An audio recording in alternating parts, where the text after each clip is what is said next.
So, this one time when I was a guest preacher in a congregation somewhere far, far away from here, I was standing in the welcome line after service.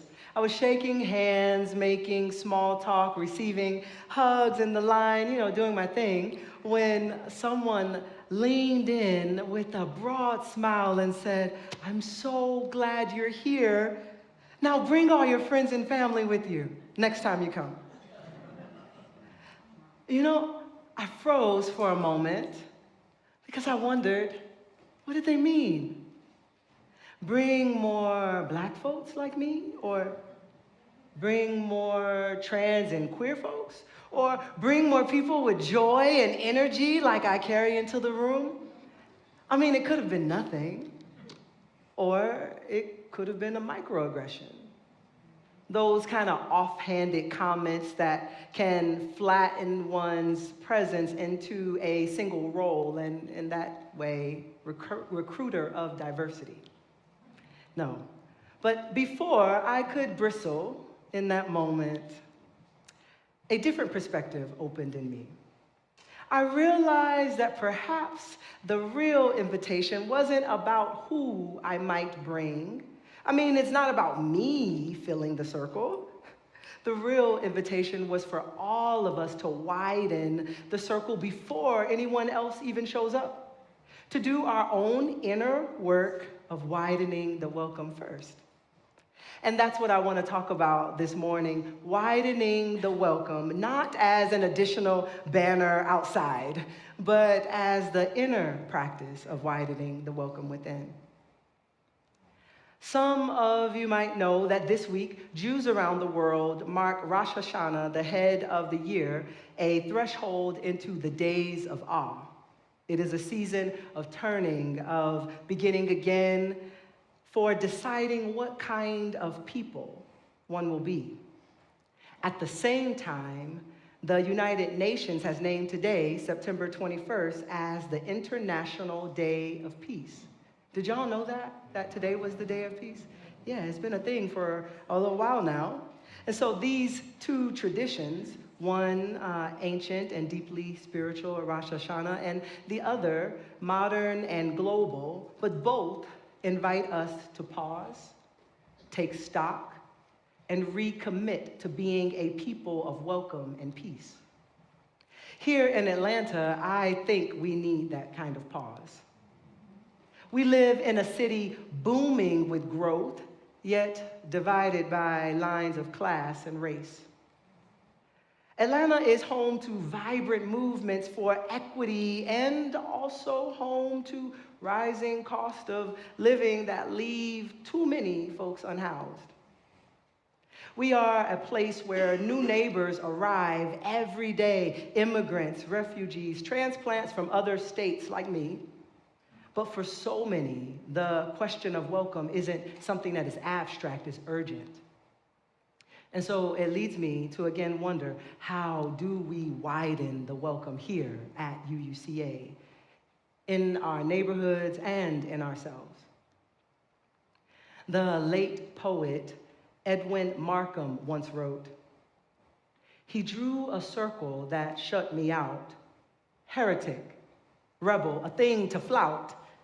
But love and I had the wit to when we drew a circle and took all in." That's the work. And it begins not with just cute poems and programs or policies, but with the care that we carry in our own spirits. Widening the welcome is widening ourselves. And of course, widening ourselves in this particular season, we know, is not easy.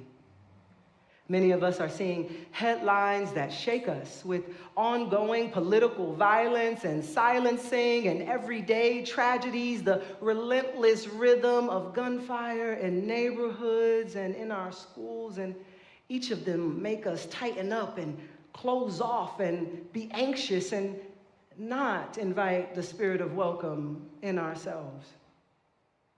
Many of us are wondering what kind of future can take place around us? And even in this congregational leadership, we wrestle with, do we issue yet another pastoral care note?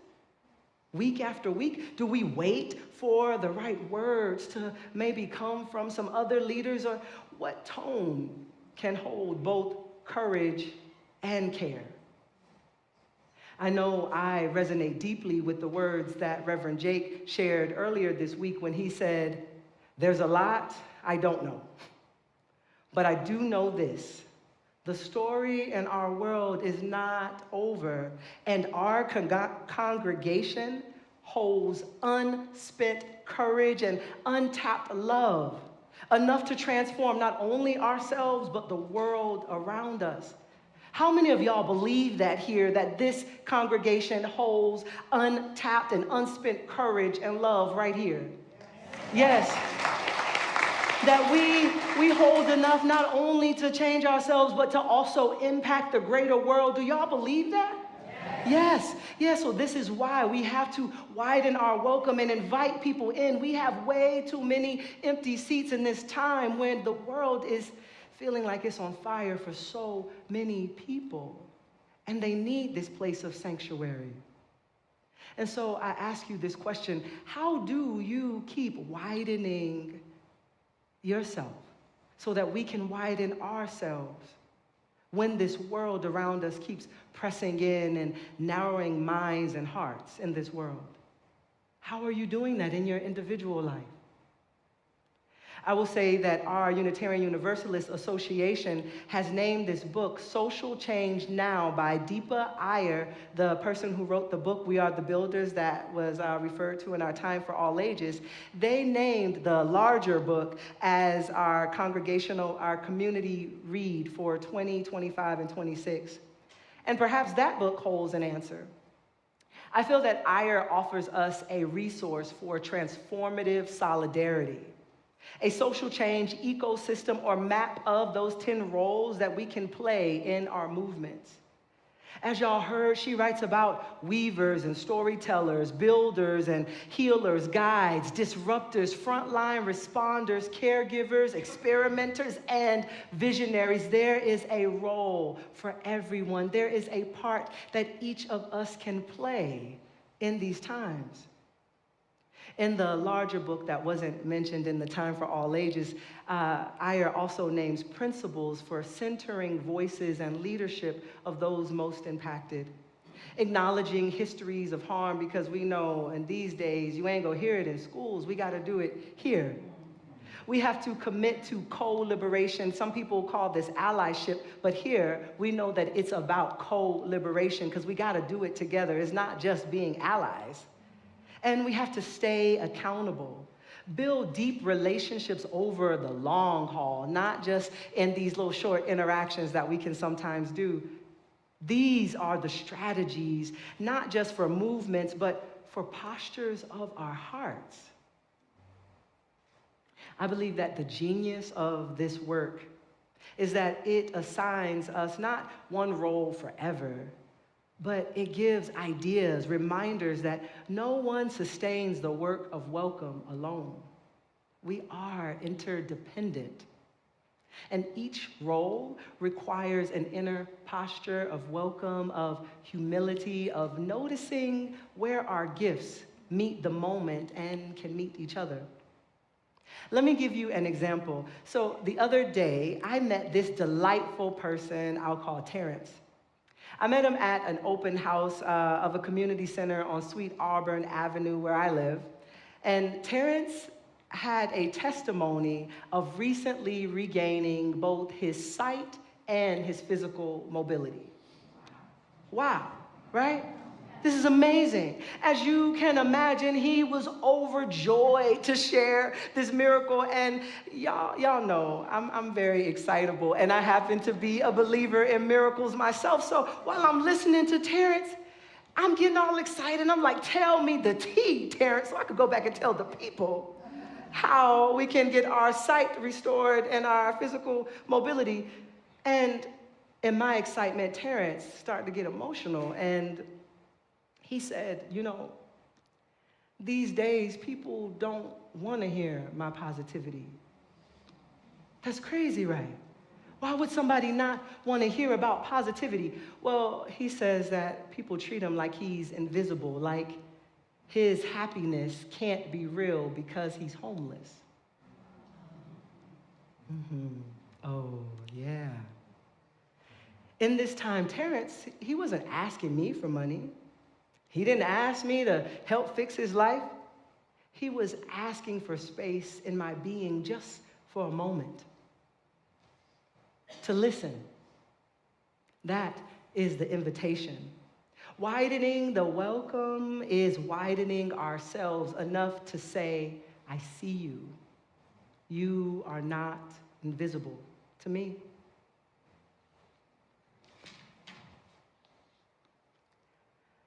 Professor and public intellectual Bayo Akumalafe is renowned for his unconventional views on global crisis, activism, and social change. And he has said, these times are urgent. Let us slow down.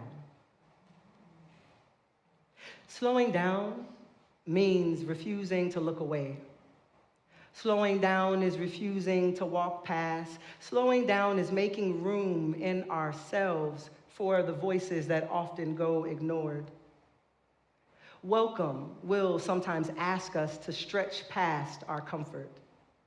Are y'all ready for that stretch? Yeah, right? Yes, thank you. I like participation. And so, yes, thank you. In social change now, Deepa Iyer reminds us that welcome can take many shapes. She shared that storytellers lift up truths that might otherwise be silenced. Weavers stitch relationships across difference. Builders create structures. Those can also be policies, institutions, shelters that make welcome real. Healers tend the wounds that people carry from being excluded or dismissed. Sometimes you are a healer just when you sing songs that include God language. Sometimes that's a part of the healing work in these times where some of that language has wounded a lot of us. I would say that what stands out about all of this is how each role depends on our capacity to stretch ourselves inwardly, to resist the instinct to shrink, to move past the reflex of judgment or fear, to become the kind of people who carry peace within us, even when the world is fractious. That's really what the International Peace Day is about. Not some distant ago treaty, but the daily practice of widening welcome in our bodies, in our homes, in our congregations. Here at UUCA, widening the welcome could look like many things. Sometimes it's saying hello to the person that you don't know yet. Sometimes it's sitting next to the child who wiggles and welcoming that energy to be a part of your worship. Sometimes it's learning the names of some of our unhoused neighbors in this neighborhood and maybe supporting the ministries that journey beside them. Maybe it's joining our 65 and up community group, Sacred Souls, that's coming up, or connecting with our Georgia Legislative Action Network or our LGBTQ Pride Paraders. Y'all know we got some Pride Paraders in this congregation, right? Oh, good. There's a meeting after today with Interweave. I just want to say that. So, but we know that everybody can't join everything. You got to ask yourself first, what circles have you drawn inside yourself? Where maybe can you widen them? Where can your schedule, your agenda allow space for widening? And I think back to that welcome line and the person who was urging me to bring all my friends. And I remember my initial defensiveness. But I also remember the deeper call I heard inside of that we can widen the welcome here. Not someday when the demographics change, as this person was like, bring all your friends maybe, but no, we can widen the welcome right now before any demographics change. Not someday when someone else does the inviting, because sometimes people think that the brown, trans, whatever, insert the blank is the person who does the inviting. No, no, no, no. We all invite people in. We all can welcome, and right now we can do it in our own spirits. Because widening the welcome is not a recruitment strategy. It's a spiritual practice. A continuous practice of being the kind of people whose very presence is an act of widening welcome. People who, when someone shows up tired, maybe just released from incarceration for something that they shouldn't have even been incarcerated for. That y'all just heard the testimonies that were shared in the offertory words. Sometimes people have these hard situations and they just need somebody to listen to their story. We can be a people when folks like this show up, tired or unhoused or unsure. We don't say that you gotta prove your worth, prove your belonging. No, we say, come, have some delicious pound cake. Y'all know we got pound cake. And maybe share your name. We can be a congregation that not only resists the false comfort of sameness, but truly embraces the messy beauty of pluralism. Y'all, it is hard to be a pluralist community that sings all kinds of words of welcome. Y'all, again, God language, Wiccan, pagan, all of the things, Muslim, Jews, we said it earlier. We welcome so much, and that can be messy sometimes. But we do it so gracefully, and we do it even better when we widen the welcome inside ourselves first. We can be a congregation that not only practices peace in marches and vigils, but also in the tone of our meetings, the way we handle conflicts, the way we extend patience to the children, and forgiveness to each other. And now I just want to close with one more very quick story. Not long ago, I heard about a congregation here in the Southeast that was partnered with a shelter for families. At first, they thought that their role was simply to cook and provide meals, but then one of the members, a weaver, noticed that the kids loved playing soccer. So they started bringing balls and setting up games. And then another member, a storyteller, began listening to some of the parents and then writing down their experiences and then sharing them with the wider community. And then a builder in the group realized that the shelter, they also needed a better laundry facility, so they organized a fundraiser. So at the end, they realized that their work wasn't just about the food that they thought that they would be providing. It was about dignity. It was about peace. It was about widening welcome, not only for the families, but for the congregation itself. Because that experience allowed that congregation to discover gifts that they didn't even know that they had. They didn't know that they were builders and weavers. They didn't know. And that is our pilgrimage, to keep widening our circle within and among us, to welcome not just the people we wish were here, but the people who are here. Yes, to not welcome just in word, but also in deed. Knowing that the invitation is not to fill the pews with people who look like me or look like you or anyone else. The invitation is to fill our hearts and our minds and our spirits with enough spaciousness that when difference does arrive, it feels at home.